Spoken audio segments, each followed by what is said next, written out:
ओम मंगलाचरण। इष्ट देव श्री राम ई आह, सतगुरु संत थियो सब सहाय।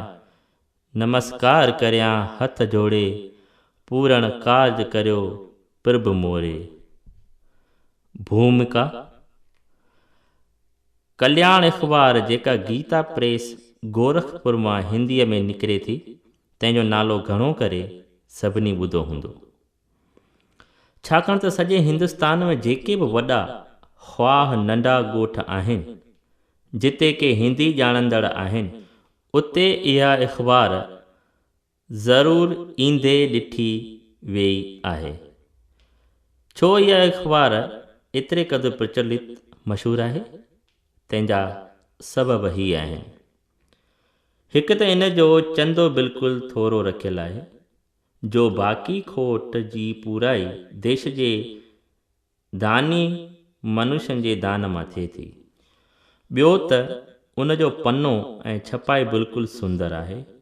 ऐं टियों त उन में जेके लेख पवनि था से धर्म नीतिअ संबंधी तमामु उच्च कोटीअ जे महात्माउनि जा ॾिनल हूंदा आहिनि। इन अख़बार में जेको पहिरियों लेख पियल हूंदो आहे, सो घणो करे महात्मा शिव जो लिखियलु हूंदो आहे। उहो महात्मा शिव केरु आहे ऐं किथे रहे थो, तंहिंजी ख़बर कान आहे, छाकाणि त हू पाण खे लिकल ऐं संसार जे लाॻापन खां परे रखंदड़ आहे। उन्हीअ पूरनि रहत्यवान महात्मा जा के गॾु थियल लेख पुस्तक जे रूप में गीता प्रेस वारनि छपाया आहिनि, जंहिंजो नालो आहे कल्याण कुंज। इन पुस्तक जा हिन वक़्त ताईं 3 भाङा छपजी विया आहिनि।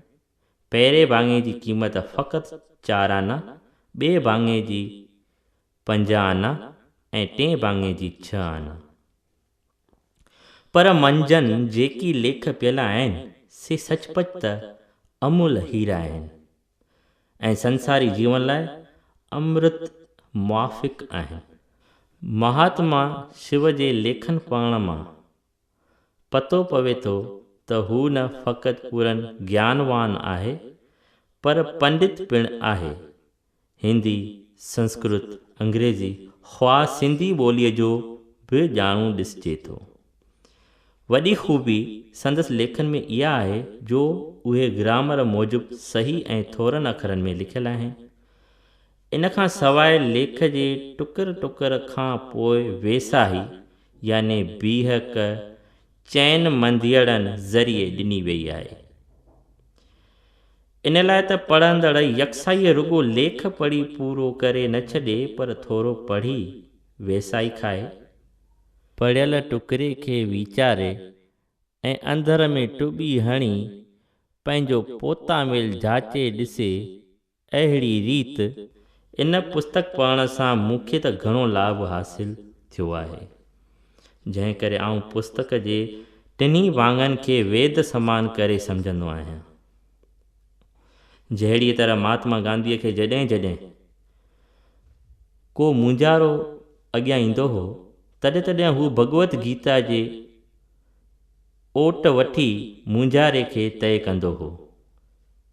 तहिड़ीअ तरह मूंखे जॾहिं को मुंझारो थींदो आहे, तॾहिं आउं कल्याण कुंज जे लेखनि जी यादाश्त खे ॾिसी जोॻो लेख पढ़ी ऐं वीचारे उन मां शांती हासिल कंदो आहियां।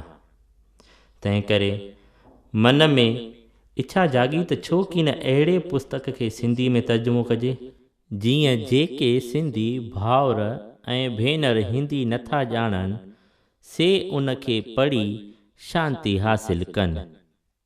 ख़ासि करे जॾहिं हिननि खे हिन वक़्तु शांतीअ जी तमामु घणी ज़रूरत आहे, छाकाणि त उन्हनि मां घणा वीचारा देश जे विराङे सबबु ॾाढा दुखी आहिनि। मूंखे ख़ातिरी आहे त जेको भाउ हिन पुस्तक खे मथे रीति थोरो पढ़ी लेख खे सम्झी ऐं उन मूजिबि पंहिंजो वीचार ऐं अभ्यास कंदो, सो ज़रूरु शांतीअ खे पसंदो। जेतोणीकि खेनि पूरनि कामयाबी त तॾहिं हासिलु थींदी जॾहिं हू लेखनि में लिखियल हिदायतुनि ते अमल कंदो।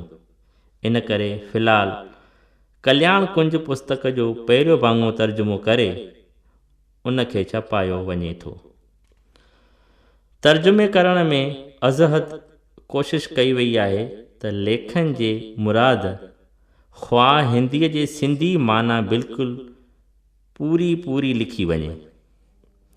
इन हूंदे बि मुमकिन आहे त किथे भुल चुक थी वई हुजे, ख़ासि करे जॾहिं तर्जुमान खे पुस्तक लिखण जो आज़मूदो कोन आहे ऐं जॾहिं हिंदी ॿोली अथाह हुअण सबबि उन जी किन लफ़्ज़नि जी तुज़ माना वारा सिंधी में लफ़्ज़ मिलणु अणलभ आहिनि।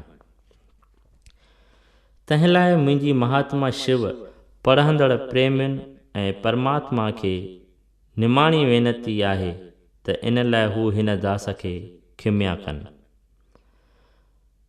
अहसानमंद